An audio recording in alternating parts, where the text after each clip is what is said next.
آج ہم ذکر کریں گے ایک ایسی عظیم خاتون کا جنہوں نے اسلام کی خاطر اپنی جان قربان کر دی۔ وہ عورت جو ایمان اور صبر کی علامت بنی اور جنہیں تاریخ ہمیشہ اسلام کی پہلی شہیدہ کے طور پر یاد کرے گی۔ جی ہاں، ہم بات کر رہے ہیں حضرت سمیہ رضی اللہ تعالیٰ عنہ کا۔ حضرت سمیہ مکہ کے غریب گھرانے میں پیدا ہوئی۔ ان کا تعلق کسی بڑے قبیلے سے نہیں تھا، بلکہ وہ غلامی کی زندگی گزار رہی تھی۔ ان کے شوہر کا نام یاسر بن عامر تھا، جو یمن سے مکہ آئے اور یہیں مقیم ہو گئے۔ اللہ نے انہیں ایک عظیم بیٹا عطا کیا جس کا نام تھا عمار بن یاسر، جو بعد میں جلیل القدر صحابی بنے۔ جب رسول اللہ صلی اللہ علیہ وسلم نے اسلام کی دعوت دی تو حضرت سمیہ ان چند خوش نصیب لوگوں میں شامل تھیں جنہوں نے ابتدا ہی میں اسلام قبول کیا، نہ کسی لالچ میں آئی نہ کسی خوف میں مبتلا ہوئی۔ ان کے شوہر یاسر اور بیٹے عمار نے بھی اسلام قبول کر لیا۔ یہ وہ وقت تھا جب اسلام قبول کرنا گویا موت کو گلے لگانا کے برابر تھا، لیکن حضرت سمیہ کا ایمان اتنا مضبوط تھا کہ انہیں ذرہ برابر بھی ہچکچاہٹ محسوس نہیں ہوئی، نہ انہوں نے ذرہ برابر ہچکچاہٹ کا مظاہرہ کیا۔ قریش کو اسلام پھیلتا ہوا نظر آیا تو انہوں نے مسلمانوں پر ظلم کے پہاڑ توڑ دیے۔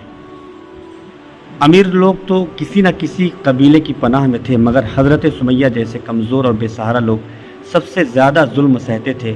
انہیں اور ان کے گھرانے کو مکہ کی تیز دھوپ میں ننگی ریت پر کھڑا کیا جاتا، بھوک اور پیاس سے ستایا جاتا، لوہے کی زنجیروں سے جکڑ کر کھینچا جاتا، لیکن ان سب مصیبتوں کے باوجود حضرت سمیہ کی زبان پر صرف ایک ہی کلمہ تھا: اللہ ایک ہے اور محمد صلی اللہ علیہ وسلم اللہ کے رسول ہیں۔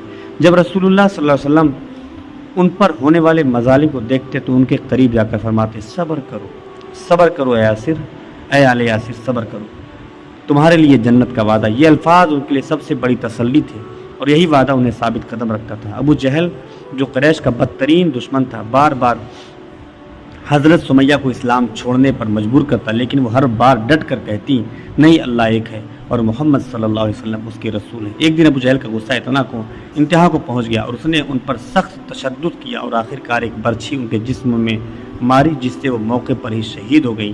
یوں حضرت سمیہ رضی اللہ تعالی عنہا اسلام کی پہلی شہیدہ بن گئی۔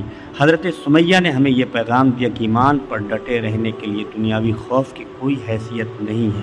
انہوں نے دکھا دیا کہ اسلام صرف خوشحالی کا نام نہیں بلکہ قربانی اور صبر کا تقاضا بھی کرتا ہے۔ اسلام ان کی شہادت نے اسلام کی بنیادوں کو مزید مضبوط کیا اور رہتی دنیا تک ان کا نام صبر و استقامت کی علامت کے طور پر یاد رکھا جائے گا۔